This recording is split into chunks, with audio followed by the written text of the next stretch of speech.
Focus. Ideate. Innovate. Enable.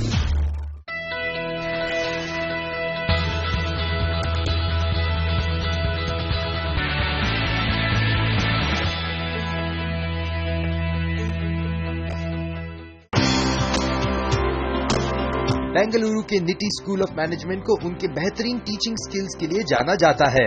यहाँ पर finance, marketing और एचआर जैसे कोर्सेज पढ़ाए जाते हैं।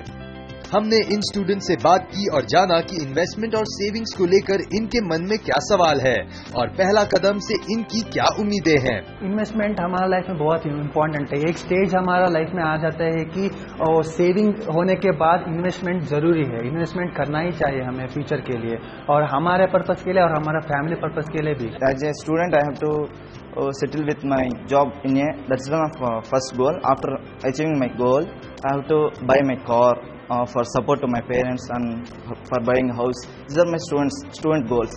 As a personal, I have to achieve the family benefits and getting married for children. These are the goals. नमस्कार, स्वागत है आप सभी का। पहला कदम ये एक फाइनेंशियल लिटरेसी की मुहिम है, सीबीएसई आवाज पर पिछले 1 साल से चल रही है और आज हम बेंगलुरु में हैं। बात करेंगे मैनेजमेंट स्टूडेंट से। हम पहुंचे हैं निटे स्कूल ऑफ मैनेजमेंट में और यहाँ पर मौजूद छात्रों से करेंगे चर्चा कि उनको अपनी जब पहली सैलरी इनके हाथ आएगी किस तरह की तैयारी करनी चाहिए। हमारे साथ इस चर्चा में शामिल है और इन छात्रों को गाइड करने के लिए शामिल है अभिषेक शुक्ला वे टू वेल्थ के, ओएफएसआ के उदय धूत और बिरला सन लाइफ के वैभव चुग। आप सभी का स्वागत है क्योंकि हम बहुत ही एक यंग ऑडियंस से बात कर रहे हैं। अभिषेक, किस तरह की प्लानिंग करनी चाहिए क्योंकि ये समय होता है जहां पे लोग ऐश करने में ज्यादा बिलीव करते हैं, पढ़ाई होती है और मजा होता है, लेकिन इस बीच में अगर हम बोल रहे हैं पैसे भी बचाएं, किस तरह की प्लानिंग करें, किसके लिए पैसे बचाएं? अभी मैं क्या सजेस्ट करूंगा, आपकी जितनी भी पॉकेट मनी आती है करीब 30% से 40% मैं सजेस्ट करूंगा कि आप स्टार्ट करिए कुछ एक एसआईपी में, कुछ सेविंग में और लेट दैट मनी रिलीजियसली हर महीने आप वो इन्वेस्ट करते जाइए कि कम से कम ये रहेगा कि जब आप 10 साल के बाद, 20 साल के बाद जब वो पैसा देखेंगे तो वो पैसा 10,000 20,000 नहीं होगा। उदाहरण के तौर से अगर मैं देता हूँ, एक एग्जाम्पल देता हूँ, आज की तारीख पे अगर आप 1,000 रुपये या 2,000 रुपये की भी सेविंग करते हैं एसआईपी के माध्यम से, तो ये आपका रिलीजियसली, मतलब this is a disciplined investments for you.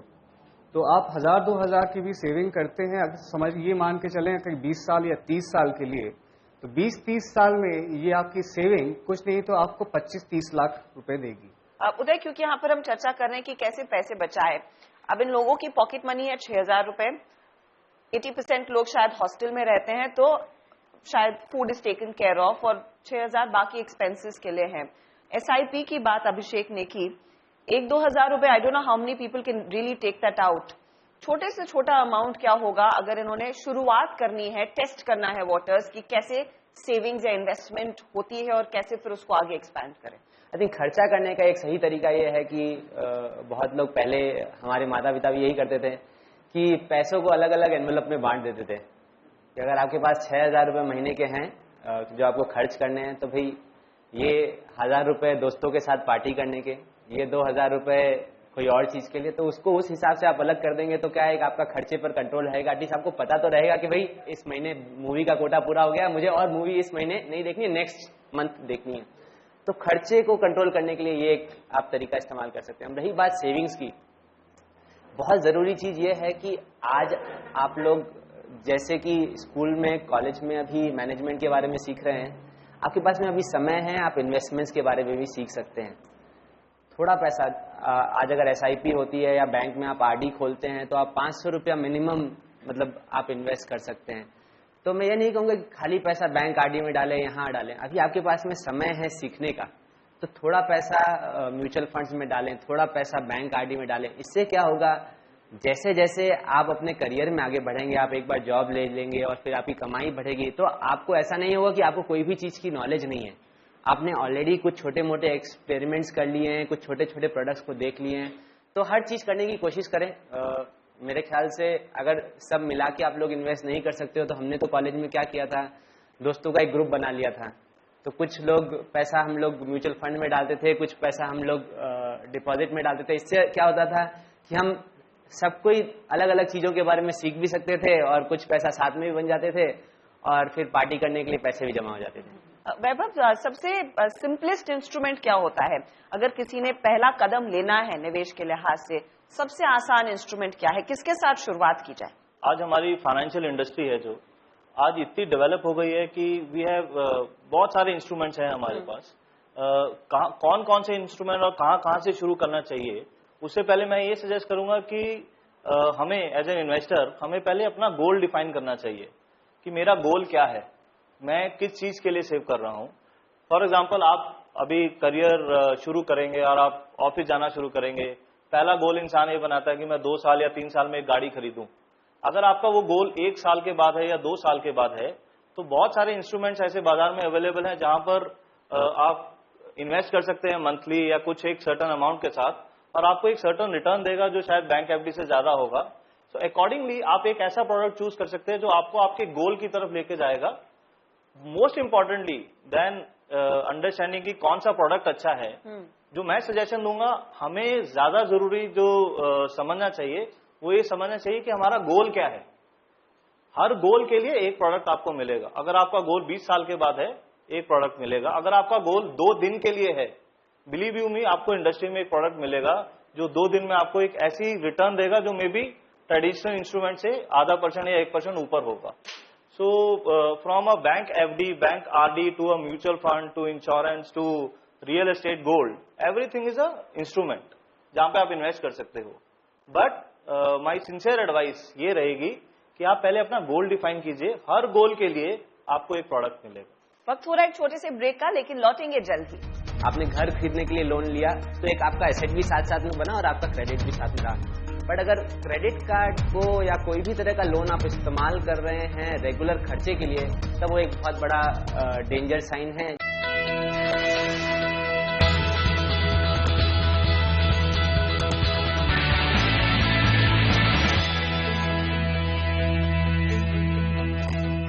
मेरे ख्याल में सवालों के साथ ही शुरू करते हैं ताकि आपके लिए आसान होगा कि आपके गोल्स क्या हैं, आप क्या अचीव करना चाहते हैं, और हमारे जानकार यहाँ पर आपको मदद जरूर करेंगे।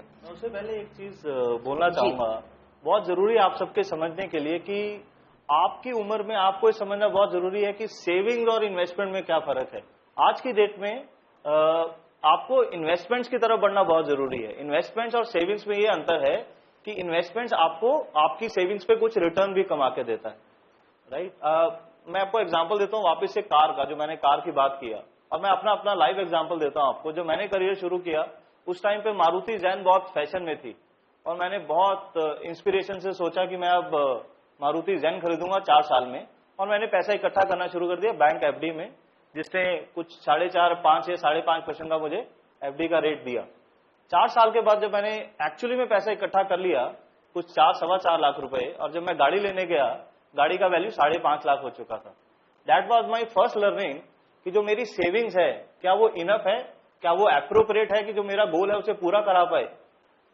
सो दैट अकॉर्डिंगली आपको ये समझना जरूरी है कि सेविंग तो हर कोई करता है, but now you have to move towards investment जो आपके एक्चुअल गोल को पूरा करा के देगा। And goal is nothing, whatever you want to do, जो भी आप खरीदना चाहते हो, करना चाहते हो, उसका इन्फ्लेटेड वैल्यू क्या होगा आज से 10 साल के बाद या 20 साल के बाद। मैं यहाँ पर एक और सवाल पूछना चाहूंगी एज ए यंगस्टर, क्योंकि आजकल बहुत आसानी से कर्ज मिल जाता है। आपने क्योंकि वो कार का उदाहरण दिया, आजकल मेरे ख्याल में लोग 4 लाख इकट्ठा नहीं करेंगे, सीधा कार लोन के लिए ही जाएंगे, राइट। अगर कहीं बाहर जाना है तो क्रेडिट कार्ड यूज कर लेंगे क्योंकि वो इजीली अवेलेबल है। क्या इस तरह के जो ऑप्शंस है जो आपके हाथ में बहुत आसानी से कैश दे देते हैं, उस ल्योर में फंसना चाहिए, उसके झांसे में आना चाहिए? क्रेडिट एक जैसे अलग अलग नशा होता है, क्रेडिट भी एक नशा है कि अगर आप उस नशे को कंट्रोल में यूज कर सके तो दवाई के जैसे काम कर सकती है, अगर वो आउट ऑफ कंट्रोल हो जाती है तो आपके लिए जहर बन सकती है। मतलब that is how credit is. अब बहुत लोग क्रेडिट कार्ड का बहुत अच्छा इस्तेमाल करते हैं कि मैंने क्या किया, मेरा मोबाइल फोन बिल देना है, टाटा स्काई का बिल देना है, लाइफ इंश्योरेंस पेमेंट करना है, तो मैंने सब अपने क्रेडिट कार्ड से लिंक कर दिया। मुझे ध्यान नहीं रखना पड़ता है, मैं महीने भर अपने काम में बिजी रहता हूं तो ऑटोमेटिकली वो मेरे क्रेडिट कार्ड से लिंक रहता है, पेमेंट हो जाता है और मैं महीने के अंत में मेरा क्रेडिट कार्ड का बिल चुका देता हूं। बट बहुत लोग होते हैं क्रेडिट कार्ड को समझते हैं एक्सटेंशन ऑफ इनकम कि भाई अगर सैलरी जो 25,000 की 30,000 की आई है वो खत्म हो गई, तो क्रेडिट कार्ड में 50,000 का क्रेडिट पड़ा, चलो उसको भी खर्च कर दे। अगर आप क्रेडिट को रेगुलर यूज के लिए यूज कर रहे हैं, that's very dangerous, which means कि आपका खर्चा आपकी जो लिमिट्स हैं उसके बाहर है। मतलब हम लोग हिंदी में कहते हैं ना कि पाँव उतने ही फैलाएं जितनी लंबी आपकी चादर हो, right. So you have to keep your regular expenses in control. At the same time you can use credit correctly. अब जैसे कुछ लोगों ने आपने यहाँ पे एजुकेशन लोन लिया होगा because you could not afford और whatever reason the cost is there, so आपने कुछ खर्चा अपनी तरफ से डाला, कुछ आपने एजुकेशन लोन लिया। वैसे ही आप एसेट्स खरीदने के लिए जब लोन लेते हैं, इट्स ऑल राइट। आपने घर खरीदने के लिए लोन लिया तो एक आपका एसेट भी साथ साथ में बना और आपका क्रेडिट भी साथ में रहा। बट अगर क्रेडिट कार्ड को या कोई भी तरह का लोन आप इस्तेमाल कर रहे हैं रेगुलर खर्चे के लिए, तब वो एक बहुत बड़ा डेंजर साइन है जिससे आपको अपने आप को हमेशा अलग रखना है। ओके, तो ये बेसिक ग्राउंड वर्क है, लेकिन अब सवाल शुरू करेंगे। पहला सवाल कौन पूछना चाहेगा? Savings come from the surplus of expenses or the cut down of expenses. One daily earning person, how can he save from his जो आप बोल रहे हो वो एकदम उल्टा है एक्चुअली, और ये बिकॉज आप अभी करियर शुरू करना है, इस चीज को आप अपने दिमाग में रख लीजिए कि जो सेविंग है वो पहले होनी चाहिए, उसके बाद एक्सपेंडिचर होना चाहिए। अगर आप ये फॉर्मूला अपने जीवन में लगा लेंगे आज से, you will always be a successful investor. So expenditure is what is left after you have saved, not the other way around. Don't spend and then say I'm left with 4 rupees. Right, so let me just highlight a research paper that I had read recently. So these people had done, इन्होंने research की थी construction sites में जहाँ पे daily काम करते हैं और डेली इनको इनकम मिलती है। तो दे वांटेड टू सी कि भाई कैसे ये लोगों को हम एक्सपीरियंस दे सकते हैं कि आप लोग सेविंग्स करो। तो उन्होंने बहुत सिंपल सा एक्सपेरिमेंट किया। उनको जो दिन के 100 रुपए 500 रुपए देने हैं, उन्होंने एक लिफाफे की जगह वो पैसा 2 लिफाफों में उन्हें दे दिया। एक लिफाफे के ऊपर लिख दिया इनकम, एक लिफाफे के ऊपर लिख दिया सेविंग्स।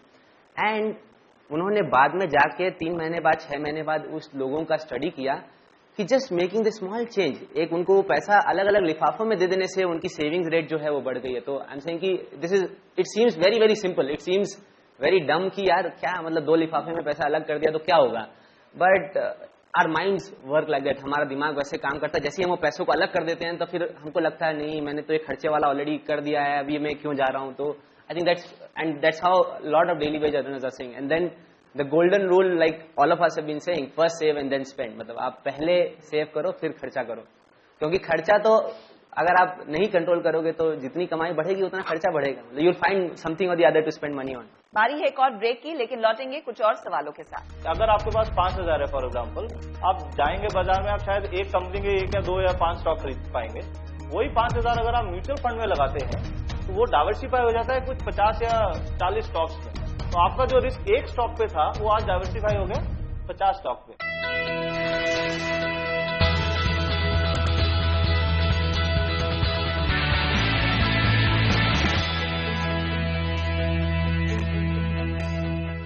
अगला सवाल। My question is after I get job, I'll save some money and I'll start investing on stock exchange. But I don't know about the stock exchange, how it go ups and down, round and on a circle. The bone is broken, you know it. So how can I get into that risk of uncertainty? हम सब ने देखा होगा कौन बनेगा करोड़पति, जिसमें 3 option होते थे। एक था फोन अ फ्रेंड, एक था 50-50 और एक था जनता का पोल। सो ये जो बोल रहे थे मुझे वो याद आया कि इक्विटी इन्वेस्टमेंट में भी यूजली कभी कभी ऐसा होता है कि जो जनता खरीद रही है स्टॉक वो मैं भी खरीद लेता हूँ, जैसे बोलते हैं जनता का पोल। और एक होता है 50-50, मेरे दोस्त ने खरीदा, अच्छा होगा स्टॉक मैं भी खरीद लेता हूँ, 50-50 चांस है, चल गया, नहीं चला तो नहीं चला। तीसरा ऑप्शन होता है फोन अ फ्रेंड, जहां पर आप एक ऐसे इंसान को फोन करते हो जो आपको लगता है एक्सपर्ट है, जो आपको लगता है आपके क्वेश्चन का आंसर दे पाएगा। तो वो phone a friend in financial services industry is mutual fund, और वो जो फ्रेंड है वो एक फंड मैनेजर होता है। तो मेरा आपको सजेशन ये रहेगा कि डायरेक्ट इक्विटी बहुत अच्छी चीज है, but as you rightly said कि उसमें एक्सपीरियंस चाहिए, मुझे पता नहीं कैसे ऊपर जाएगा कैसे नहीं जाएगा। अगर आपको नहीं पता तो आप अपना पैसा एक ऐसे फंड मैनेजर को दीजिए जिसका जो पूरा रिसर्च करके ऐसे स्टॉक्स खरीदता है आप सबके लिए, और उसका एक्सपर्टाइज हेल्प करता है एक अच्छे स्टॉक खरीदने में। एंड देन दूसरा फायदा ये होता है कि अगर आपके पास 5,000 है फॉर एग्जांपल, आप जाएंगे बाजार में, आप शायद एक कंपनी के 1 या 2 या 5 स्टॉक खरीद पाएंगे। वही 5,000 अगर आप म्यूचुअल फंड में लगाते हैं तो वो डाइवर्सिफाई हो जाता है कुछ 50 या 40 स्टॉक्स में। तो आपका जो रिस्क एक स्टॉक पे था वो आज डाइवर्सिफाई हो गया 50 स्टॉक पे। सो क्या रिस्क रहेगा? यस, आंसर इज रिस्क रहेगा, पर हमें ये समझना जरूरी है कि आज इतनी ऑप्शंस अवेलेबल हैं जो रिस्क को मिटिगेट कर देती हैं, कम कर देती हैं। अगर आपको इक्विटी मार्केट में ही डालना है तो there is something which is called as index funds. Index funds क्या होते हैं कि यही आपके जैसे you know about stock exchanges, हाँ, you have BSE, NSE, Sensex and Nifty. तो आपके सेंसेक्स में 30 कंपनीज हैं जो कि across the sectors and across large cap, mid cap and ये they actually kind of replicate your market. तो आपके पास इंडेक्स फंड्स हैं। आप इंडेक्स फंड में आप समझ लीजिए कि आपको 5,000 10,000 रुपए लगाना है आपको आज की डेट में, तो आप कितने स्टॉक्स, अगर कंपनी के हिसाब से जाएंगे तो कितने स्टॉक्स खरीद सकते हैं? 1 2 3 4, इन्फोसिस के 2-3 हो गए और 3-4 और हो गए। तो क्या है, you are taking exposure only on 2 or 3 stocks. अब आप म्यूचुअल फंड के जरिए जाइए और इंडेक्स फंड्स में आप अगर इन्वेस्ट करते हैं तो आपको एक तरीके से पूरे के पूरे 30 कंपनीज का एक्सपोजर मिल रहा है। तो that is the right way of going ahead. If I am a company employee, I am earning a salary of 5 lakhs per annum. I want to buy a house which is a cost of 50 lakhs, but I am earning and saving in a bank every month. But is this process, earning and saving in the bank, is better, or taking a loan in the bank and buying a house is better? I want to know. If I earn and save in bank every month, it takes to me to buy a house after 10 years or 5 years. Which is a better option to make our loan, save the money? जो चीज़ बहुत ज़रूरी है समझने की, एक तो आप जब कोई घर लेते हो, कोई भी चीज़ अगर आप लोन में लेते हो तो लोन का एक कॉस्ट है।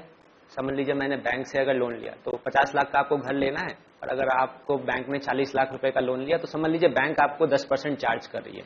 अगर मैंने समझ लो वो 10%, तो मेरे को 4 लाख रुपए साल का इंटरेस्ट कम से कम देना होगा। तो एक तो सबसे पहली चीज़ जो आपको देखनी है कि आपकी EMI सर्विस करने की कैपेबिलिटी है कि नहीं है, वो चीज़ आपको पहले समझनी होगी। तब इसमें एक जो चीज़ है कि घर के प्राइजेस कितने जल्दी बढ़ रहे हैं, आपको ये चीज़ देखनी है। अगर मुझे लगता है कि घर के प्राइजेस इंटरेस्ट रेट से ज़्यादा बढ़ जाएंगे, then it might be better कि मैं लोन लेके घर खरीद लूँ। अगर मुझे लगता है कि नहीं, पता नहीं, I am not very sure कि घर प्राइजेस उतने बढ़ेंगे नहीं बढ़ेंगे, तब मैं हो सकता है कि पैसे जमा करूं। That's purely from a financial perspective, right? Because अगर आप एक तरफ इंटरेस्ट दे रहे हो तो आप चाहोगे कि जो चीज में आप इन्वेस्ट कर रहे हो that has to grow more than the interest for you to actually benefit from the whole situation. Now there are other things which are added to this. इसमें अलग अलग चीजें और ऐड हो जाती है। अगर आप होम लोन लेते हो तो गवर्नमेंट आपको टैक्स बेनिफिट देती है, तो आपका जो एक्चुअली इंटरेस्ट का खर्चा होता है वो थोड़ा और कम हो जाता है, क्योंकि आपको एक साइड में टैक्स बेनिफिट मिल रहा है। तो आपको वो भी चीज इक्वेशन में डालनी होगी। तो एक थोड़ा सा मैथमेटिकल इक्वेशन है जो आपको समझना होगा। दूसरी चीज ये है कि बहुत बार जो हमारा पहला घर होता है ना, हम उसकी वैल्यू नहीं करते हैं। हम उसकी वैल्यू क्यों नहीं करते हैं कि उसका बहुत बियॉन्ड फाइनेंशियल उसका बहुत सारा इंसेंटिव है कि भाई एक हमारे पास में स्टेबल लोकेशन है, एक खुद का घर है, एक खुद की छत है, तो वो सबका जो एक वो इमोशनल जो इम्पैक्ट होता है वो काफी हाई होता है। तो बहुत बार बहुत लोग जो पहला घर खरीदते हैं तो इस इक्वेशन को ध्यान ही में नहीं देते हैं, क्योंकि उनके लिए बहुत ज्यादा इमोशनल अटैचमेंट होता है। बट बहुत अच्छा होगा अगर आप इमोशनल अटैचमेंट को हटा दो और इसको प्योरली एक फाइनेंशियल तरीके से देखो, तो आपको ये सोचना होगा कि भाई will the house price be more in the next 10 years than the interest cost that I am paying? That is all that you need to look at and then take your decision. I can't answer that question for you because it depends. आप वो घर कहाँ पे खरीदोगे, कौन सी area में खरीदोगे, कौन सी लोकेलिटी में खरीदोगे, उस तरफ क्या हो रहा है, आपका इंटरेस्ट कॉस्ट क्या है, उन सबको सोच के आपको वो डिसीजन लेना होगा। बारी है एक और ब्रेक की, लेकिन लौटेंगे कुछ और सवालों के साथ। एक बिजनेस को बनने में टाइम लगता है, 1 साल 2 साल 10 साल 20 साल। आपको वो जर्नी में साथ रहना पड़ता है उस बिजनेस के ग्रोथ में, तब आप वेल्थ क्रिएट करते हो।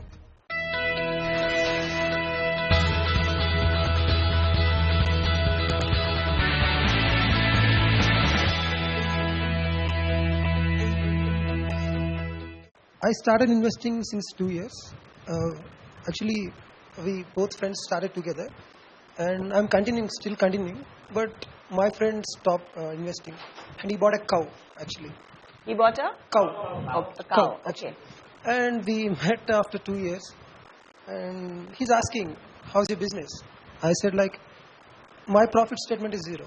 And he's smiling and saying, "I started with 1 cow and I remain with 3 cows now." In this politically driven economy, like India, like, if you want to devalue currency, it's also been a political problem. Is it safe to invest? Like, my profit statement is 0. Is it a nice path to go ahead? Gopinath, can you tell us where were you investing? What were you putting your money? Equity cash. In equities? Equity cash, yes. Okay, so you were buying stocks? Yes. And how much were you investing every month or what? No, I do intraday business around 2+ lakhs, 2 lakhs, 3 lakhs, around that. Okay, and you've made no profit till now? Yeah, sometimes I used to laugh. I used to buy 9 hours 15 minutes, one stock, and I used to sell them at 9 hours 15 minutes, 5 seconds. I used to get 1,000 rupees profit. Okay. And I do the same way every day, but my profit statement is 0 because I can't do that all the time. Of course, yeah. It's like a confusing market to me.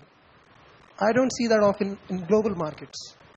Since we are in India, I'm talking about India, if you can understand me. And what kind of stocks were you actually trading in? Blue chips, kind of Britannia. I don't know. I don't go with some kind of stocks. Everything is okay with me if it's giving money to me. No. I'm sure. If you were doing cash, what? So you bought Britannia? Yes. What else? Britannia, Astra Micro. Okay. Telecommunication, engineering. If you ask me, Maruti Suzuki. Okay. And who was telling you to buy this and sell it? Excuse me. What made you make the decision of buying a Maruti over a Tata Motors? It's look positive, So you used to do your own research, or you were speaking to some broker? Yeah, I do research. Okay, with my knowledge, little knowledge. I'm not that good. Okay, I do little research, like asking my brokerage, is it good to buy for 1 week or like that? I go in that usual steps. Okay, you are a classic example of most people who get into the market thinking they'll, trade on a daily basis and make a lot of money, and then realize that they've not really made money. And Vaibhav is the right person to tell you where you went wrong and how can you build from that. See, cow as an investment मैं नहीं जानता हूँ, but एक चीज जरूर बोलना चाहूँगा that अगर आप इन्वेस्टर हैं, इन्वेस्टर बन के रहिए, सिर्फ आपको आपका जो तरीका है वो चेंज करना पड़ेगा. इंट्राडे या जो आप बोल रहे हो खरीदता बेचता हूँ, उससे आप कभी वेल्थ नहीं क्रिएट कर सकते हो. वॉरेन बफेट जो आज दुनिया का सबसे अमीर आदमी है, एक इन्वेस्टर है. उसका अपना बिजनेस नहीं है, वो दूसरे लोगों को बिजनेस में इन्वेस्ट करके होल्ड करता है. राइट? आपने 2 साल में जो देखा, कभी बनाया पैसा, कभी नहीं बनाया, आई think that's the wrong way of doing it. एक बिजनेस को बनने में टाइम लगता है, 1 साल, 2 साल, 10 साल, 20 साल. आपको वो जर्नी में साथ रहना पड़ता है उस बिजनेस के ग्रोथ में, तब आप वेल्थ क्रिएट करते हो. अगर आप 1 महीने में अपने बिजनेस को कंपेयर करना शुरू कर दोगे, you will never go long term. So don't think कि आपने जो इन्वेस्टमेंट किया वो ठीक है या गलत है, आपका तरीका गलत था. राइट? मेरा सजेशन ये रहेगा कि आप इन्वेस्टमेंट कीजिए. अगर आपके पास अपना रिसर्च नहीं है, अगर आपके पास इतना टाइम नहीं है उसको रिसर्च करने का, क्या करना चाहिए क्या नहीं करना चाहिए, then give your money to a trusted person like a mutual fund, जहां पर आप रेगुलरली इन्वेस्ट कीजिए. एंड आप फिर 5 साल या 10 साल के बाद आप उसी फ्रेंड से वापस बात कीजिएगा, you will be much ahead of that. क्योंकि वहां काउ के बिजनेस में कंपाउंडिंग नहीं होता, इस बिजनेस में कंपाउंडिंग होता है. आप कंपाउंडिंग समझते हैं? 1 रुपए के ऊपर 1 रुपया, फिर उसके ऊपर 1 रुपया और. तो जब ये कंपाउंडिंग काम करना शुरू करेगा आपके लिए 2 साल, 5 साल या 10 साल में, आप देखेंगे that your wealth is growing exponentially over a period of time. As a student, we have very small amounts with us. And among these alternatives which you are telling, which is the best one to select? And how can we gain knowledge from that? And how can we get a good or small returns? And what is the period we can hold it on? Okay, no. How much pocket money do you have? 2,000. Okay. 2,000 is what you can spare? Yeah. Out of the money. Okay. अब 2,000 अगर किसी के पास पैसा है तो best alternative क्या रहेगा? पहला इंस्ट्रूमेंट अगर इन्होंने चुनना है. पहली चीज तो मैं आपको यही सजेस्ट करूंगा कि आप जब नया स्टार्ट कर रहे हैं, सबसे पहले without thinking about anything invest in mutual funds. कि अगर आप आज की डेट में अगर एक सेट कर लीजिए कि आपको 20 साल के बाद करीब करोड़ रुपए चाहिए, 1 करोड़. आपको आज की डेट पे अगर कंजर्वेटिव रिटर्न भी मैं अगर मैं लेके चलता हूं 20 साल, एक 12% का रिटर्न, आपका कंट्रीब्यूशन कितना रहेगा? सिर्फ मात्र 10,000 रुपए। तो what is your investment over the next 20 years? you're paying about 24 lakhs। और 20 साल के बाद कितना मिल रहा है आपको? 1 करोड़। Compounding, right? कॉन्ट्रीब्यूशन आपका ईएलएस इसकी तरह हो रहा है, एसआईपी की तरह हर महीने रिलीजियसली। बट वही चीज अगर आप डिले कर रहे हो हर 5 साल में, तो आपका जो इन्वेस्टमेंट अमाउंट है वो इट कीप्स ऑन डबलिंग। तो आज जो आप 10,000 दे रहे हो, अगले 5 साल के बाद आप 20,000 का कंट्रीब्यूशन करोगे, टारगेट वही रहेगा 1 crore.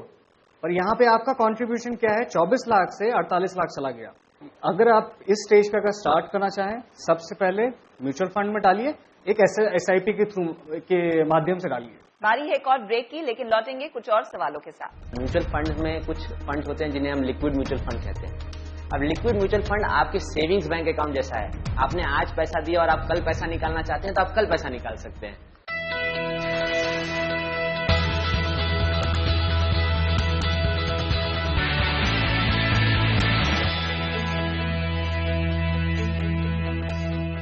Today we know that the real estate is going very fast. For that, some of the students have wealth. Lands is there. For that, after studies, some of them want to do business. For them, there is any need. It's better to do in real estate or have to hold and do the job. Right now, at the beginning of your career, the only advice I'll say is that experiment. Because once you are married, once you have kids, your ability to experiment will go down dramatically. आप नहीं कर सकोगे कि आप सोचोगे भी तो आप नहीं कर सकोगे, क्योंकि सारा खर्चा आपकी तरफ है, आप नहीं कर सकोगे। तो अभी शुरू में एक्सपेरिमेंट करो ना। अगर बिजनेस में भी जाना है तो लैंड तो आपकी कहीं भाग के नहीं जाएगी। 2 साल जॉब करके देखो, 1 साल जॉब करके देखो, एक्सपीरियंस करो एक प्रोफेशनल सेटअप कैसे काम करता है, बॉस से कैसे बात करते हैं, दूसरे टीम वालों से कैसे बात करते हैं। आप 3 चीज सीखोगे और कल को अगर आपका बिजनेस बहुत बड़ा हो गया तो आपको पता रहेगा कि कैसे टीम बनाई जाती है, कैसे लोग होते हैं, कैसे काम कराना चाहिए। तो आई थिंक अभी बहुत ज्यादा सीरियस मत लो हर चीज को, अभी एक्सपेरिमेंट करो। Some experiments will become very big and you may be like one of those large startups कि भाई मैंने रियल एस्टेट में स्टार्ट किया और मैंने बहुत बड़ा कर दिया, बहुत अच्छी बात है। बट आपकी जो भी कॉलिंग है वो कॉलिंग से आप जाओ। ऐसा कोई नहीं है कि इसमें ज्यादा मिलेगा या उसमें कम मिलेगा, because after point in time money is only so much. पैसों से इतना ही कर सकते हो। अगर आपको उस काम में मजा नहीं आ रहा और पैसे बहुत मिल रहे हैं तो what's the fun of it? What is the minimum amount we can invest in mutual funds, and what is the minimum amount of time we should be stick to that basic time so that we can get some return? देखिए, ऐसा देखा जाए तो there is nothing specific as a minimum amount और but I would suggest you कि अगर आप start करना चाहते हैं तो आप 100 रुपए से भी स्टार्ट कर सकते हैं, 500 रुपए से भी स्टार्ट कर सकते हैं। दी आइडिया हियर इज कि एक डिसिप्लिन होना चाहिए आपकी लाइफ में कि अगर आप इन्वेस्ट कर रहे हैं तो you will not stop. Look at it as an investment. एक लॉन्ग टर्म के लिए एक गोल सेट करिए, पैसा निवेश करते रहिए, हर समय हर बार जब मौका मिले डालते जाइए। Look at the compounding that happens, और कुछ समय के बाद जो आपका सेट गोल है कैसे अचीव नहीं होता। तो मिनिमम टाइम का ऐसा है ना, मतलब वो चीज पे डिपेंड करता है कि भाई कोई चीज को इतना समय लगता है, कोई चीज को ज्यादा समय लगता है। म्यूचुअल फंड में कुछ फंड्स होते हैं जिन्हें हम लिक्विड म्यूचुअल फंड कहते हैं। अब लिक्विड म्यूचुअल फंड आपके सेविंग्स बैंक अकाउंट जैसा है। आपने आज पैसा दिया और आप कल पैसा निकालना चाहते हैं तो आप कल पैसा निकाल सकते हैं। कुछ फंड ऐसे होते हैं जहां पे आपको लंबे दौरान के लिए इन्वेस्ट करना, जैसे इक्विटी। क्योंकि इक्विटी में क्या होता है, आप एक कंपनी इक्विटी में, म्यूचुअल फंड में आप एक शेयर में इन्वेस्ट कर रहे हो, वो शेयर को ग्रो होने में समय लगेगा, तो हम कहते हैं आप लंबे दौरान के लिए इन्वेस्ट करो। तो आपको अपनी जरूरत आइडेंटिफाई करनी है। कभी आप सेविंग करोगे क्योंकि आपको दिसंबर में दोस्तों के साथ गोवा जाना है, तो आपके पास में अब 6 ही महीने बचे हैं। तो अगर आप उस हिसाब से आओगे तो आप उसके हिसाब से आपको इन्वेस्टमेंट चॉइसेस मिल जाएंगी। कभी आपको लगेगा कि मुझे 6 साल तक पैसे नहीं चाहिए, मुझे 6 साल बाद में यूएस जाना है, मेरे को वहां एक और मास्टर्स करना है, तो आप उसके लिए अलग से निवेश कर सकते हो। तो आप अपना समय चूज करो, उसके हिसाब से आपको इन्वेस्टमेंट्स मिल जाएंगे। Now I got a job, then I'm starting saving it. So which is better? RD is better or insurance is better? I think insurance, and I will be slightly controversial, but insurance is not an investment. Insurance is purely a risk mitigation tool. What has happened in India is that कि इतने साल से LIC का नाम सुन के हमें लगा है कि इंश्योरेंस एक सेविंग्स प्रोडक्ट है। इंश्योरेंस सेविंग्स प्रोडक्ट है ही नहीं। उससे टैक्स जरूर बचता है, but it's not a savings instrument. If you ever want to save money for any of your goals, insurance is the worst product to use. आप उसे यूज ना ही करें तो अच्छा है. इंश्योरेंस क्यों लेनी चाहिए आपको? समझ लीजिए आपके माँ बाप ने आपको पढ़ाने के लिए एक एजुकेशन लोन लिया है, तो 10 लाख का एजुकेशन लोन है. तो अब मैं ये चाहूंगा कि अगर कल को मुझे कुछ हो जाए तो ये 10 लाख रुपए जो है उन्हें मिल जाने चाहिए, तो मैं वो 10 लाख रुपए की इंश्योरेंस लूंगा. I buy insurance only to cover, अगर मेरी कोई लायबिलिटी है उनको कवर करूं, अगर मेरी कोई फाइनेंशियल रेस्पॉन्सिबिलिटी, आज जैसे मेरी एक बीबी एक बच्ची है, अब मेरी रेस्पॉन्सिबिलिटी है उनकी तरफ, तो मैं चाहता हूं कि अगर कल को मुझे कुछ हो जाए तो उन्हें 50 लाख 1 करोड़ रुपए मिल जाए, ताकि उनकी जो फाइनेंशियल लाइफ है वो चलती रहे. That's why you do insurance. और उसके लिए एक ही प्रोडक्ट है, that is called term insurance. उसके अलावा एक इंश्योरेंस जो सबको लेनी चाहिए, whether you are earning not earning, that is health insurance. आप अभी भी हो तो ऐसा तो है नहीं कि बीमारी आपके जॉब मिलने के बाद ही बीमारी आएगी. आप बीमार कॉलेज में भी रह के हो सकते हो, आप रिटायर होने के बाद भी बीमार पड़ सकते हो. तो एक हेल्थ इंश्योरेंस आपका होना बहुत जरूरी है, क्योंकि हेल्थ का खर्चा भी बहुत बढ़ता जा रहा है. तो एक हेल्थ इंश्योरेंस और टर्म इंश्योरेंस, इंश्योरेंस में आपको सिर्फ वही चाहिए. बाकी बात आपने पूछी आरडी की. मैं अगर आपको आके पूछूं कि मुझे साइंस लेना चाहिए कि मुझे कॉमर्स लेना चाहिए, आप मुझे क्या बोलोगे? आपको करना क्या है? मैं बोलूंगा नहीं मुझे कंप्यूटर इंजीनियर बनना है. तब आप मेरे को यही बोलोगे ना, तब तो आप साइंस लो, तभी तो आप जाके कंप्यूटर इंजीनियरिंग की पढ़ाई कर सकोगे. तो वैसे आपका गोल क्या है? अगर आप चाहते हो मुझे 1 साल में पैसा चाहिए, तो मेरे ख्याल से आरडी या लिक्विड म्यूचुअल फंड अच्छा रहेगा. आप चाहते हो कि मैं 5 साल तक निवेश करूं, 5 साल बाद में मुझे पैसा चाहिए, तो आप और कोई मिक्स. तो आपका गोल समझना बहुत जरूरी है, उसी के हिसाब से आप इन्वेस्टमेंट चूज करोगे. वक्त हो रहा है एक छोटे से ब्रेक का, लेकिन लौटेंगे जल्द ही. जब मैं स्टॉक लेता हूँ, जब मैं शेयर लेता हूँ किसी कंपनी का, तो ये था कि उसके प्रॉफिट और लॉस का मैं हिस्सेदार बन जाऊंगा. और जब मैं किसी कंपनी का बॉन्ड ले रहा हूँ, इट सिंपली मीन्स कि मैं उस कंपनी को एक लोन दे रहा हूँ, जिसके अगेंस्ट वो मुझे 8% या 9% इंटरेस्ट वापस करेगा.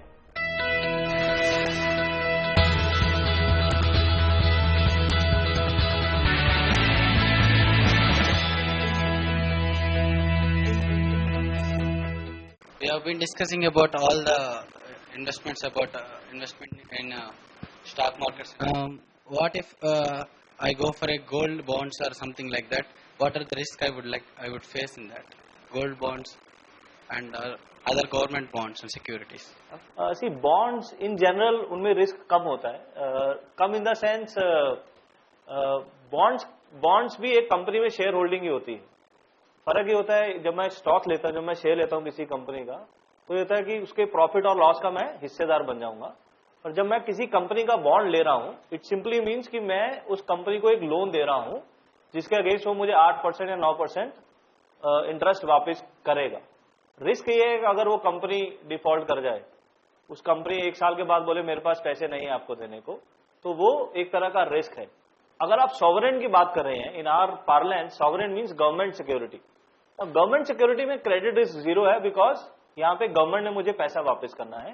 रेट होगा कुछ 7% या 7.5%. आज के डेट में कुछ 7.4849 की तरफ चल रहा है 10 ईयर गवर्नमेंट बॉन्ड. तो आप अगर उसको होल्ड करके रखेंगे 10 साल तक, आप 7.4 या 7.50 रिटर्न बनाएंगे. इसमें रिस्क कुछ नहीं है. द ओनली रिस्क इज कि क्या वो 7.5% इन्फ्लेशन को बीट करके आपको कुछ रिटर्न बना के दे रहा है in real.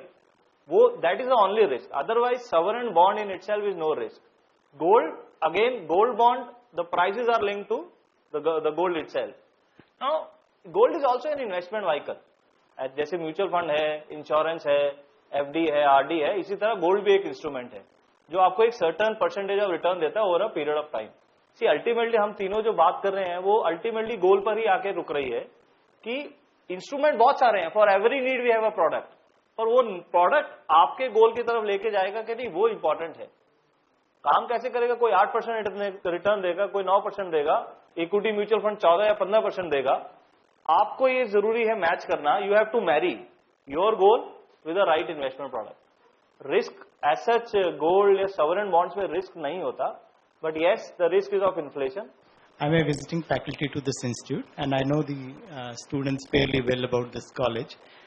This year they've started with a salary of 5 lakhs average, and up to 8 or 9 lakhs. Yeah, that kind of a thing. So even with a person who's starting with a 5 lakh salary and with the kind of enterprise these students have, I assume that in 5 years they will be around 10 lakhs or something. So if you take 5 lakhs as this starting salary, cutting everything, they're paying just accommodation, etc., minimum they will be having 20,000 in hand. So what would be the right option for them to save right now? Second, when should they enter into mutual funds? Next, when they can think, they should ideally think of buying a car. When they should ideally think of, say, buying what age should they ideally think of buying a home? And finally, when should they get married? 2-3 minimum चीज जो हर किसी को करनी चाहिए. सबसे पहली चीज जो मैंने कहा, आपको एक हेल्थ इंश्योरेंस लेना चाहिए. बहुत बार आपकी कंपनी आपको हेल्थ इंश्योरेंस देती है. आप जब कंपनी ज्वाइन करते हैं, हो सकता है वो कम हो ज्यादा हो, कम से कम 3 से 5 लाख की आपकी हेल्थ इंश्योरेंस होनी चाहिए. और दूसरी चीज जो आपको करनी चाहिए, आपको एक, हम कहते हैं इसे एक इमरजेंसी फंड बनाना चाहिए. ये इमरजेंसी फंड क्या होता है कि समझ लीजिए मेरे महीने का खर्चा 10,000 रुपए है, तो मेरे पास 30 से 50,000 रुपया एक ऐसी जगह में जमा होना चाहिए कि कल को कोई भी तरह की इमरजेंसी आई तो मेरे पास में ये पैसा तुरंत अवेलेबल है. फिर तीसरी चीज, आपने अगर ये दोनों चीजें कर ली है, तो तीसरी चीज आपको ये करनी चाहिए, आपको ये सोचना चाहिए कि अब आप कब घर लेना चाहते हैं, कब गाड़ी लेना चाहते हैं. हर कोई एक ही हिसाब से तो नहीं चलेगा. किसी को गाड़ी लेने की इच्छा होगी, कोई बहुत खुश है, नहीं मेरे यहाँ से तो मेट्रो चल रही है, मैं मेट्रो में ही खुश हूं, और बाकी कभी कभी अगर मुझे गाड़ी चाहिए तो मैं आज के डेट में उबर या ओला ले लूंगा, क्योंकि जरूरी नहीं है आज के डेट में गाड़ी ओन करना आपको, है ना. तो आपको उस हिसाब से वो कॉल लेना है. सेम घर का कॉल जो है, मैंने पहले कहा, किसी ने पूछा था, मैंने कहा कि एक बहुत बड़ी रेस्पॉन्सिबिलिटी है.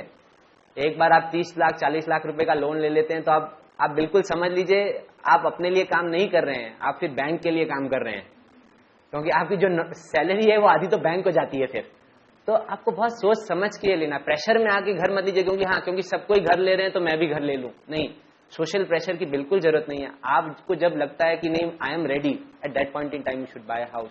सो I am not really answering the questions in a formula, because frankly there is no formula. Everyone will take their own path because we are all very, very different. We have different sets of requirements. But I told you health insurance and this emergency fund, these are the basic requirements that you should fix first. Once you have done that, then start thinking about longer term goals. And on that note, बहुत बहुत धन्यवाद हमारे सभी दर्शकों के सवालों के जवाब देने के लिए.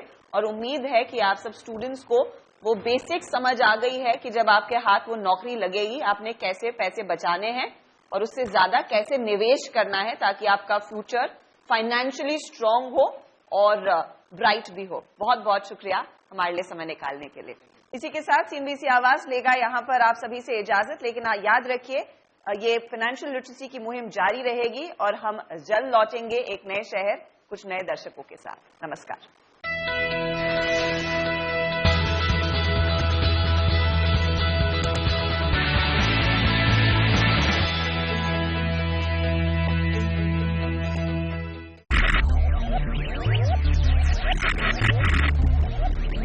Focus, ideate, innovate, enable.